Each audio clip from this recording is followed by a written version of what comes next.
known in black and white. That is the resounding thing that I've heard from several families that I've talked to today, that it's written down. That doesn't mean that we're done here, nor should it be. We need to have justice for these families, and we need to have real accountability. I also want to thank the Biden administration. This president has done a lot for this community. He has done a tremendous amount of work for the United States in trying to get us to a safer place in America. For the first time in 30 years, created the Safer Communities Act. A good first start, but a long way to go. And so my comments today will be brief. My concern with the report, I think that the report is well done. I think that it's thorough.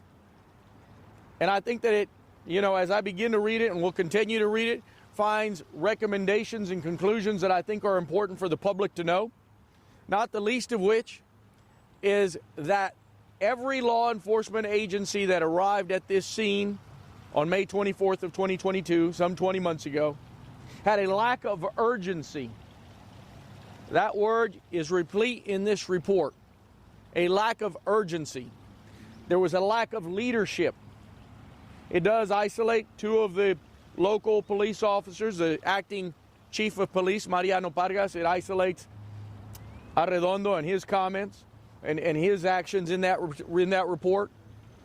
But I think it's also important to know that the Department of Public Safety had over 96 officers on this scene last May, and not once did they ever take control of this site. And they knew better. They had the equipment and the means to breach those rooms. Indeed, there's not a whole lot in this report that we don't already know and that you haven't already broken to the public. Not a whole lot.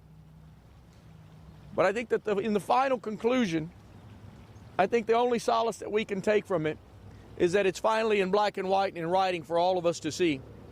The report, like I said, I want to let the Justice Department do its work, but it's replete with chapters on faulty communication, miscommunication post-incident, miscommunication from the Department of Public Safety, miscommunication to the parents. I think it is replete with information about the lack of trauma care that was sorely lacking. You'll know that I sued the state of Texas, and after that lawsuit, I ended up signing a non-disclosure agreement, and I've seen 400 hours of body cam footage. I've seen images of children being dragged out by their limbs into a hallway. I'm not a trauma care surgeon. I'm not a doctor.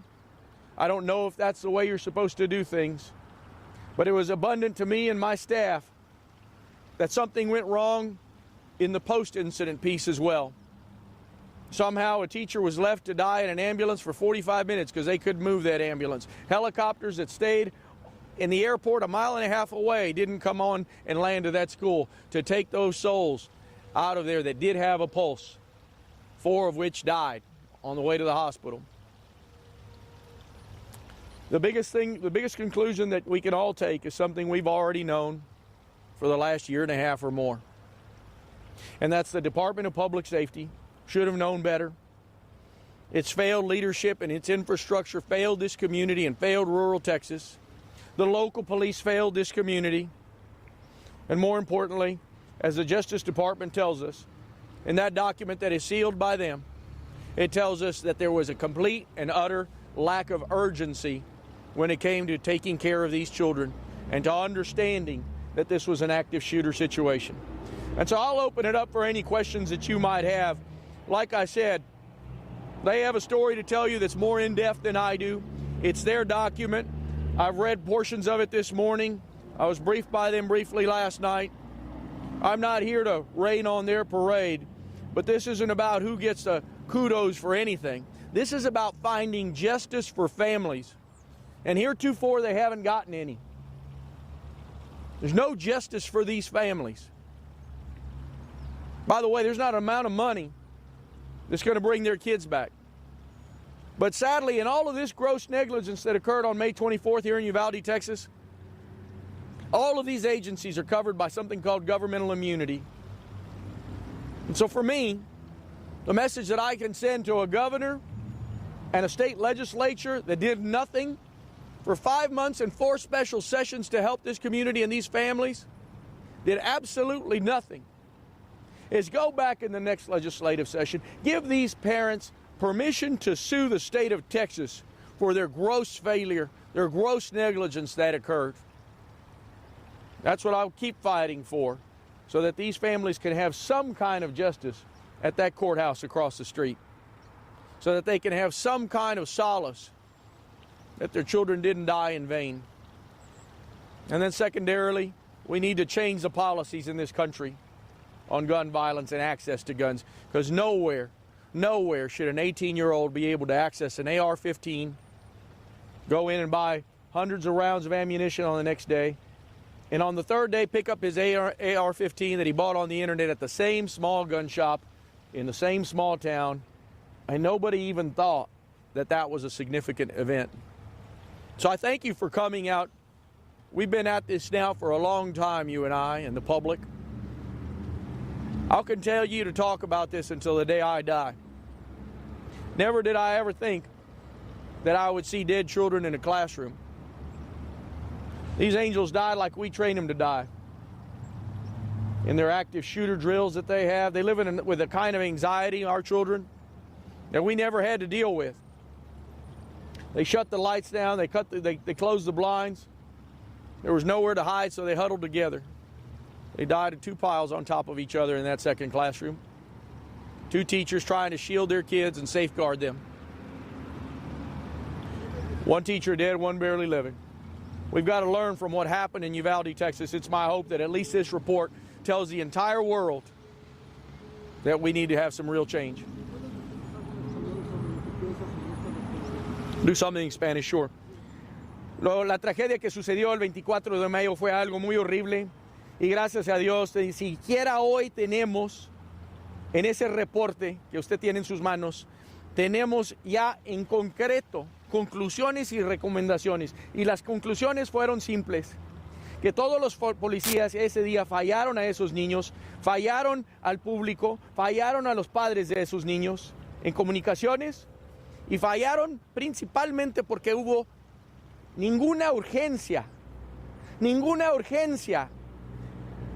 para parar ese tiroteo. Y eso es lo que dice la conclusión más grande de ese reporte. Yo he visto todos estos videos y he visto policías decir que hay una AR-15, ambos policías diciendo y quejándose de eso, y uno diciendo que no quería morir. I need to say this in English.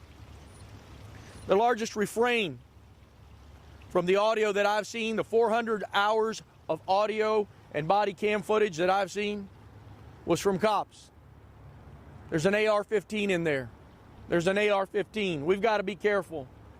There's an assault rifle. And the biggest and most profound of all of those utterances was one cop saying, I don't want to be killed today. I don't want to get clapped out today. Those children didn't want to be killed either. I hope that people in this country remember this incident for the rest of their lives. Because in some way we're all responsible. We've allowed Republicans to pass loose Republican gun laws in this state that have kept our children unsafe. And our lack of participation in this electoral process has put these animals in power. These people that don't care about our kids. Any other questions? Se habla de justicia. Este reporte revela poco o casi nada nuevo de lo que estas familias ya saben. Casi los 400 policías que llegaron fallaron. Eso ya lo saben estas familias. Ellos no quieren que se lo recuerden, no lo comentaban ayer. Ellos lo que quieren es lo que usted menciona, justicia, que alguien pague por esas acciones. ¿Qué hace falta para que eso suceda? Tenemos una fiscal que no ha hecho nada. Que no ha hecho nada en 20 meses, según buscando quién va a castigar. No ha castigado a nadie. Y si castiga a 2 personas, como dice este reporte, de que los 2 oficiales, Vargas y Arredondo, debe de castigar muchos más, y muchos bajo del Departamento de Seguridad Pública. Y eso es justicia que se debe de llevar a cabo. Pero esta señora no lo ha hecho y no lo va a hacer. Y eso es imperdonable. Y este gobernador no va a hacer nada para remediar el dolor de esa gente. Y yo sé que una cantidad de dinero no lo va a hacer, pero por protecciones de inmunidad, ellos no pueden tener esa justicia, aunque sea monetaria, aunque nunca sea justicia o suficiente. Estos republicanos que controlan este estado quebrado, roto, no van a hacer nada para este público. Esto es la matanza de nuestros niños hispanos. He asked me, where's the justice in all of this? For the families that I've talked to for the last 20 months and helped along the way to try to get some justice in all of this space, this is a little consolation, and there is no justice. There's no justice until some cops get indicted for their malfeasance. I doubt that day will ever come. And if Christina Mitchell thinks she's going to indict a couple of cops, that's all well and good. But the fact is, she needs to indict a whole bunch more. A whole bunch of people with the Department of Public Safety that did absolutely nothing. Let me remind you, at the 76-minute mark, the head cop with the Department of Public Safety, Joel Betancourt, radioed in. Thank goodness the radios didn't work. Team that is about to breach, do not go in. I repeat, do not go in. How much longer did the Department of Public Safety want these kids to suffer and wait? Or maybe it was just bad optics for them that a federal team went in to do their job for them. Pretty sick. They wanted to be treated like heroes. That's why they controlled every press conference, and that's mentioned in this report as well. The Department of Public Safety and this governor failed these children, wanted to come out and have this hero story. You'd think that this feeble governor, after 24 hours of noticing what happened here, someone would have briefed him on the fact that his cops took 77 minutes to go in there, but that didn't happen. This state is broken on so many things. It shed some light for me on all of it. We need to fight back, and the first part of that fight is telling the truth. And that's why you're so important.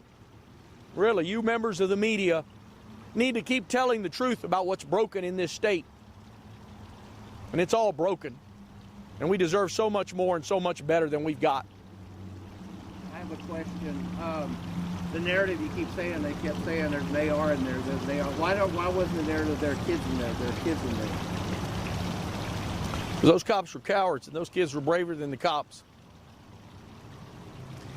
At about the 20-minute mark, there was a call from Chloe Torres. Chloe said, we're in here. Come get us. And no help came. Thank God Chloe made it. Some of her friends didn't make it. And here's the sad part about all of this. What would have happened if they'd have done their job? They didn't kill these kids, I get that. What would have happened if they'd have gone in at minute 12? How many kids would be alive today?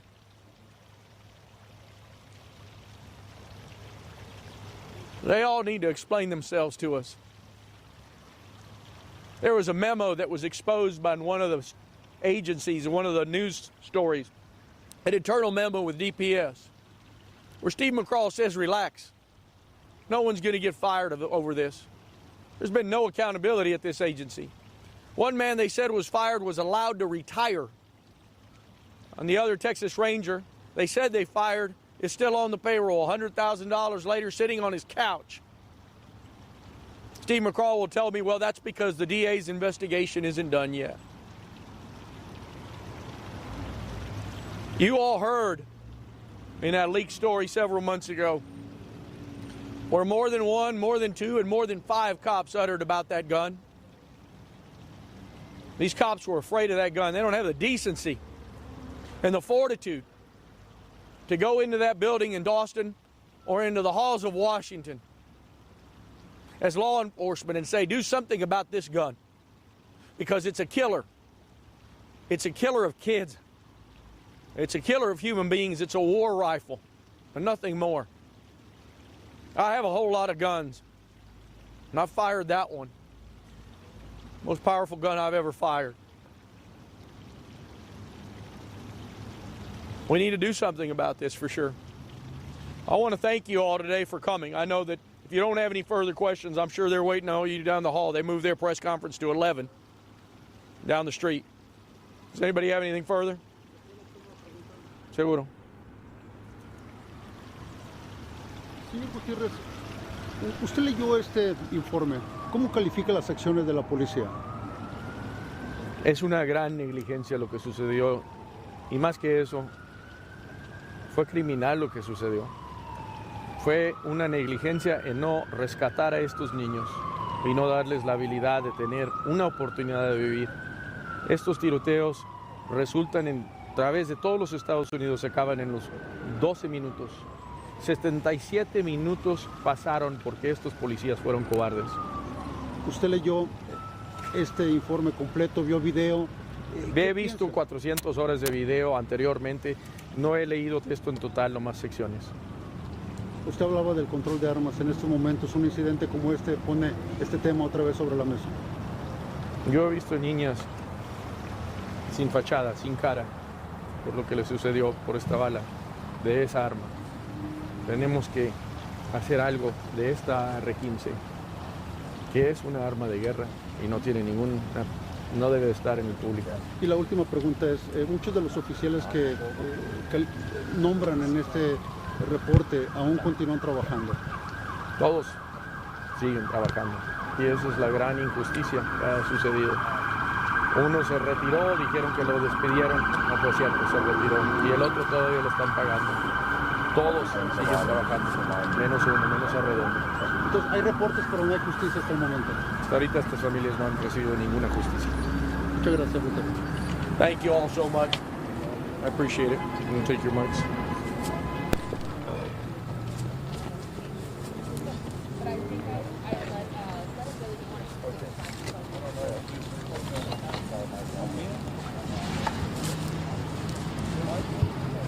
Wrap it up.